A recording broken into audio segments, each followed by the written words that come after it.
Welcome to the Consulting Leaders Podcast, where we talk about the business of consulting. Whether you're looking to grow your practice or learn from the stories of leaders in consulting, you're in the right place.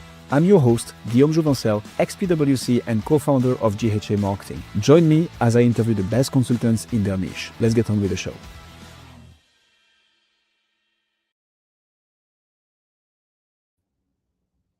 Amy, welcome to Consulting Leaders for the very first interview of 2026. Oh, thank you so much. I am honored. Happy New Year. Happy New Year indeed. Let's jump straight into it. So it's interesting because you've spent almost 2 decades at IBM and reached VP level, right? So one would call this some nice golden handcuffs or cage, however you want to name it. What pulled you into coaching and what made you commit to it? Yeah, well, I think it goes back to about 10 years ago when I was at the height of my career. I was really growing my career. I was feeling really great. And I had to start implementing Agile. That was when, fail fast was everything that everyone was all talking about. And I'm a perfectionist, and that really clashed. And I felt like I had my biggest failure of my career. And, I was at a really low point and I thought my career was over. So yeah, I'm kind of like melodramatic right now, but someone suggested I talk to a coach, and that changed my life. It was like so amazing, and it really helped my career in the future. So I feel like I'm a coach now as kind of a give back to show people that when you're stuck or think you want to make some moves, that a coach can really help. So you saw how it could help you. What Yeah. made you realize that you could help others? Yeah, well, that's a great question. Well, as an executive at IBM, I spent most of my time, working with people and collaborating and leading big, diverse teams. And I found that what I ended up doing a lot of was coaching.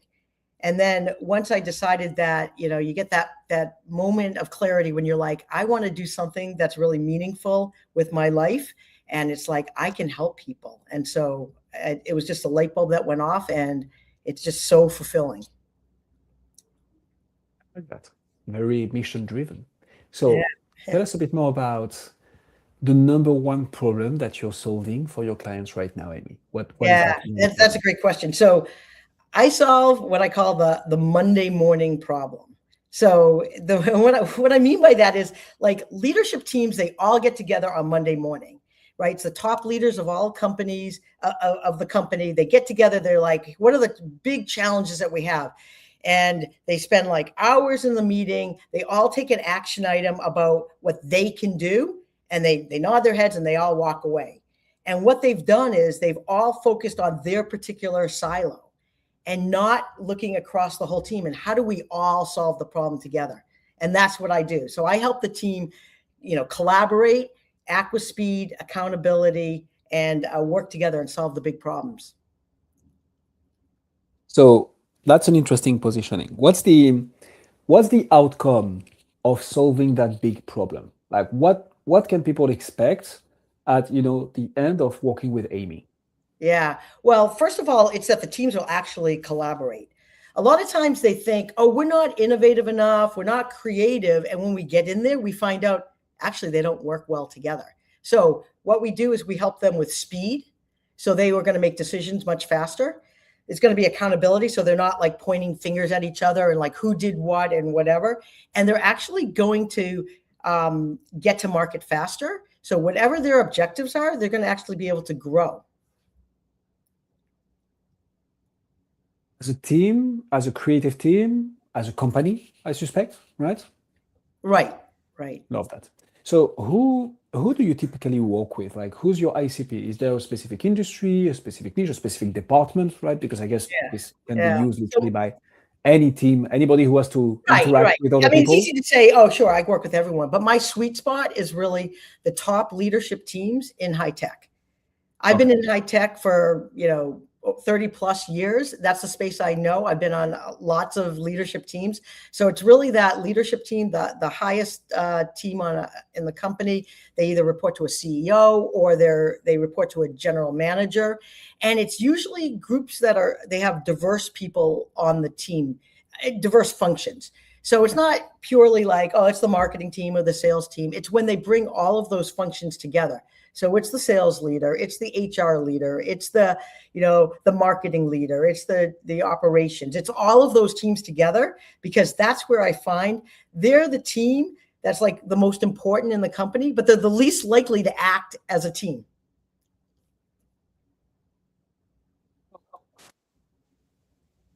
How do you get, I was going to ask, who's the decision maker here? Because I see how, I mean, clearly, right? If you collaborate better, if you're more aligned with your team, if Right, you're able and you have the space to be more creative, it's only for the better, right? right, right, Thinking about leadership teams, right? Especially in high tech, especially now in 2026, right, right. I think like their calendar is full of stuff already.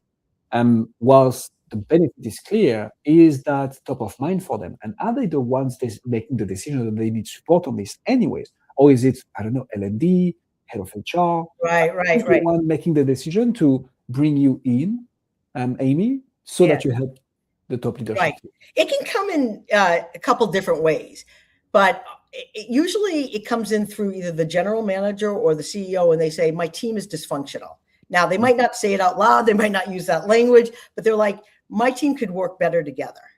And when they notice that that's the challenge, then that's who brings me in. Now, sometimes they need to go and talk to their L&D person, or they talk to their HR leader. And so we all work kind of the three together, or it can come in through L&D, and they're like, we want to do something different this year, right? We've used all of the same, assessment tools out there. We've done everything that's out there. And they're like, our people are our most important asset. How do we make them even better? And that's kind of the bottom line is, I want to work with people that want to make change, right? If you're stuck in your own ways, or you're not open to new ideas, then it's going to be difficult to work together, because I do bring a different lens in. I think what I bring is very unique in the market. And so it takes someone that sees what the problem is and the challenge, and wants to solve it.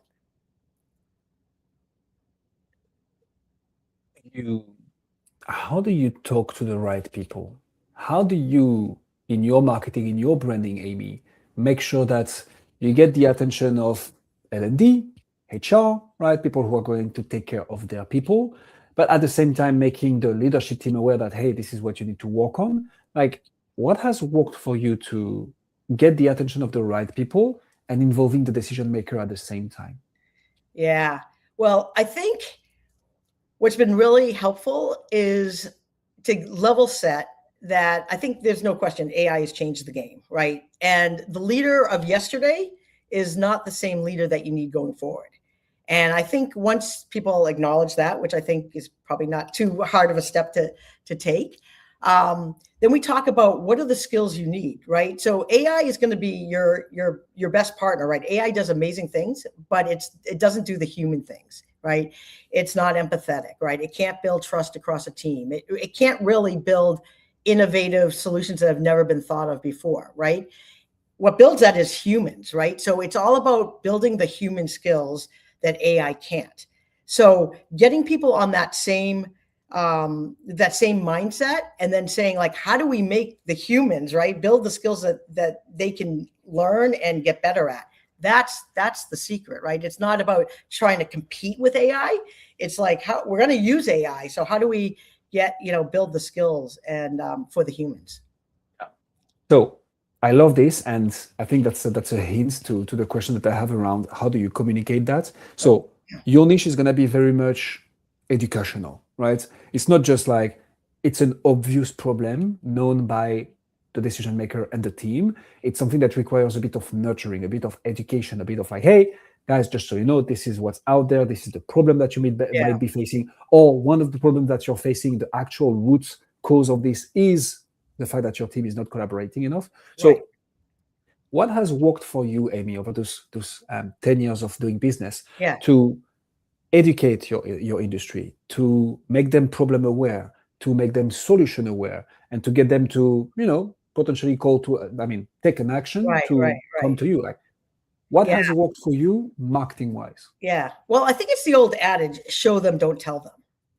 Right. So what I have is I have a free assessment that will show them where, tell them about their skills, their leadership and innovation skills, and tell them where they are, where their strengths are, and then where some of the gaps are. As soon as I show them that, they almost always say, wow, I've told them something they don't know, or something they knew, but they didn't think anybody else knew. Right. And almost always they say, can you do this with my team? And then that's the key part. And then what I offer is not only do I tell individual leaders what their skills and where they can do better, but I can actually tell them how the team does, and whether the team, if you work better together or separately. And that's the key thing. So it's getting that awareness in front of them. So give them the assessment. As soon as they take it, I told you, like I said, it's free, then they see the value. And the way so it's interesting because you go right into lead magnets, which I like, right? Which is what the free assessment is. It's like, right, hey, we are on a high stake, high level kind of service here. So you're going to need to commit a bit to understand like where you are first, and then I can get you to the right resources. Right. How do you get people, if at all, right? And I'm interested to understanding a bit more about the marketing strategy that is behind such a business. Right. How do you get people to take that free assessment though? Is it one-on-one? Do you put it on TikTok? Do you go on YouTube? Like, how do you get people to see and take the free assessment? Yeah, well, that's a great question, and that's the kind of the what keeps me up at night, right? Because I'm competing with the big guys, right? And this is something very unique. So I think it's a little bit of everything you just said.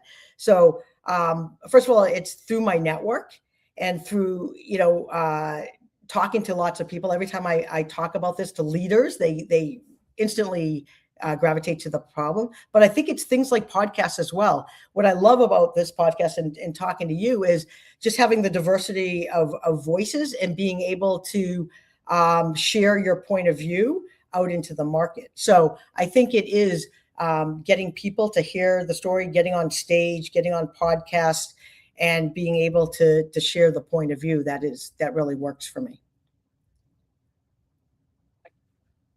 How do you, and that's interesting, how do you go from there to an actual conversation? So say someone took the free assessment, right? There is a lot of noise out there. And I always say, we're in 2026, the moment we're recording this episode, I think it's going to be more and more true.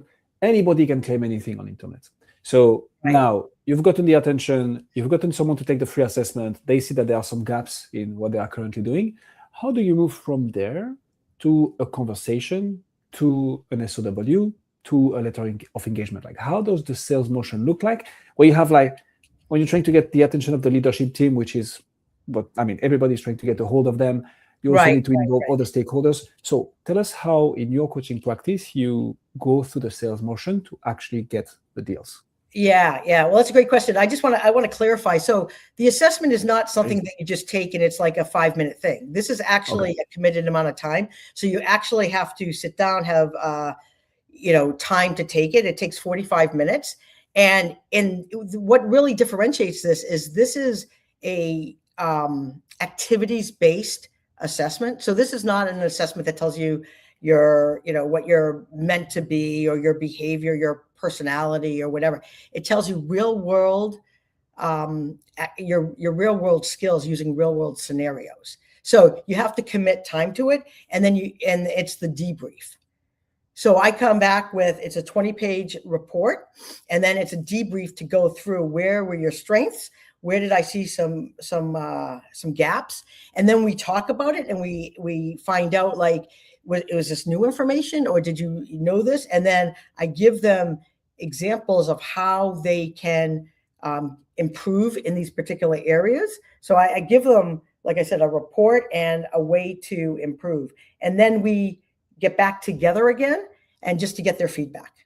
So it's more hands-on than maybe some assessments that you might have seen where you take something and it just, I build in the debrief, which I think is the important part.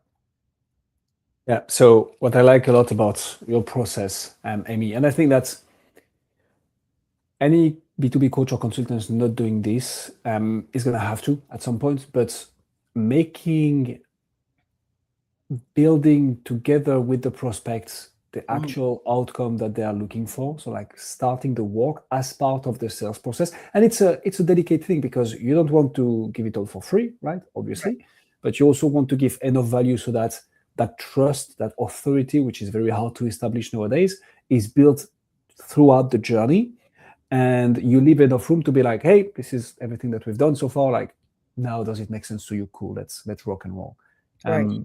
But I do like that a lot. And it's basically almost giving the playbook, right? And being like, cool, you have the map. Do you want the guide at the back of the car that's gonna tell you like there is a pothole here, be careful, there is a shortcut there, like you might not like that. That's what it's about at the end of the day, in my experience.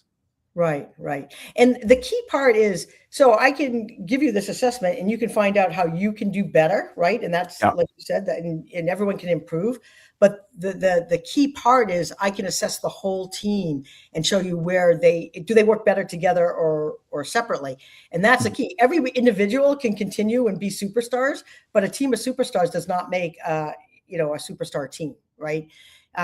You need a high performing team, and that's different than just having a bunch of high performers. And I think that's the key insight that I get across to people. And then we work together about, well, how do I bring the whole team to work better together? And it requires trust, like you said. So that's the sweet spot. Amen to that. Once you started working with someone, right? Here is my train of thoughts. Okay. When I was a consultant myself, helping organizations like IBM, one of the things that the partner who kind of taught me everything told me was that, Guillaume, there are two types of consultants. There are the hunters and there are the farmers. And he was like, I'm a hunter. I love the smell of fresh blood in the morning. I love to go after your business. That's my job. And he was like, but the partners making the most money, the ones growing the fastest, they are the farmers. The ones who are able to take that initial engagement, over-deliver, and transform it into a multi-layered, multi-year project involving other teams from the firm. Those are the ones who are the most successful. Yeah. How do you farm, AB? Yeah. Oh, that's a great question. I love that description. I can really relate to that. Well, I think the way that I do this is to start small and build trust, right? And so the first thing I do, take the first, let's say, 30 days and assess everybody on the team, and then do that group assessment so that we know what we're working with and we have data. And then as a team, we all agree on what's either the big problem or the problem that everyone can agree needs to get solved. And it could be, let's make our the Monday morning leadership team more effective. Like it could be that. Let's make decisions better. Or it could be, let's be more creative and be more innovative, right? It can be, there's lots of different ways, but the key is getting everyone to agree on what the problem is that we want to solve and solve it together. Because the worst thing would be to say is, oh, we have a problem here, and then go work with one person and solve the problem, right? Because I'm solving the group problem, the team problem. So that's the key is start small, pick one focus area, solve that with everyone. So then they get the trust, they get the value, quick wins, and then move on to the next thing. And there's no shortage of challenges. Like once you start with one thing, there's more to find. So like you say in that farming example, but solve the big problems and then keep iterating. I love that. Do you try to work with the same team on more engagements that are like the solution to the next problem they get by solving the first problem? Or do you typically look at other leadership teams within the same company to keep on going with the work? Like how do you articulate that? Once you've built that trust and authority, right, by delivering results, do you work with the same team or do you try to work with a different team within the same organization? Yeah, well, it's really up to the company. I've done both. Like I have an example of like a top 10 pharma example. We were working with different departments. So we worked on the European department and we got that working really well. And then the US version we're a lot slower to launch products. And so we said, oh, let's go in there and let's go figure out what that challenge was. And a similar challenge, right, is a collaboration issue. They always think, oh, it must be regulations or what's different between the US and Europe in this example. And it wasn't all of those things you might think. It was the people, right? So let's get the people to work better. Let's get the marketing team and the research team to work better. So it can be different organizations within a company, depending on how large the company is. What's a bit of a curveball question for you, Amy? What's the number one challenge that you're facing right now? I think we've already kind of alluded to this in the episode. I'm interested in understanding from your perspective, like what's that one nut that you're trying to crack that will help you, take the business to the next level? Yeah, I think we kind of touched on it a bit, but the thing that keeps me up at night is how do I, I'm a small shop, right? And how do I compete with the big folks, right? How do I get in front of that decision maker? Like it requires that the decision maker is like open to new ideas, right? Not the status quo. So really someone that's growth minded and is like, let's try something different, right? So that's what keeps me up at night is like, how do I get the visibility and the awareness to the right people? Because I know what I have is unique and it solves problems. And once I start talking to someone, I can get the next conversation. The challenge is how do I get in front of them in the first place? I get it. And that's usually the hustle, right? That's the problem to crack as a B2B coach. And I mean, that's I say this not to you specifically, Amy, but like to people listening to us. That's the nut to crack, meaning usually B2B coaches and consultants that are extremely good. They are subject matter experts on a very specific topic. The challenge, like we are in the business of getting in front of the right person, because once we get into the room with the right person, everything unlocks. You start a conversation, you understand what their problems are. Maybe they are ready to work with you right now. If not, you have the contact for in 6 months where they feel that they have the pain from the problem. But that's the number one way to grow the business. So a bit curious, what's your perspective on 2026 on how to solve that? Like, what do you have in mind? I'm asking because we will have people facing the same issue. So curious to hear you talk about how you see yourself solving that challenge. Yeah. For me, it's using all of those mechanisms that you mentioned. So I think it's getting on podcasts, getting on stage, making sure my LinkedIn messages are really clear about my point of view. I have a very strong point of view, and I think it's getting that out and getting in front of as many eyes as I can. So for me, it's the clarity of the point of view, and then it's the distribution of that. And that's what I'm working on. I'm very excited about it. I feel like I've got the clear point of view, and I've got the use cases and the case studies to prove it now. So now it's packaging that up and scaling and getting that out there.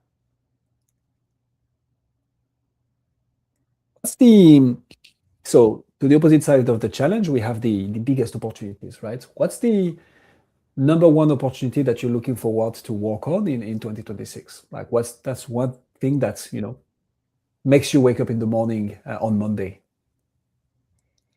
It's scale.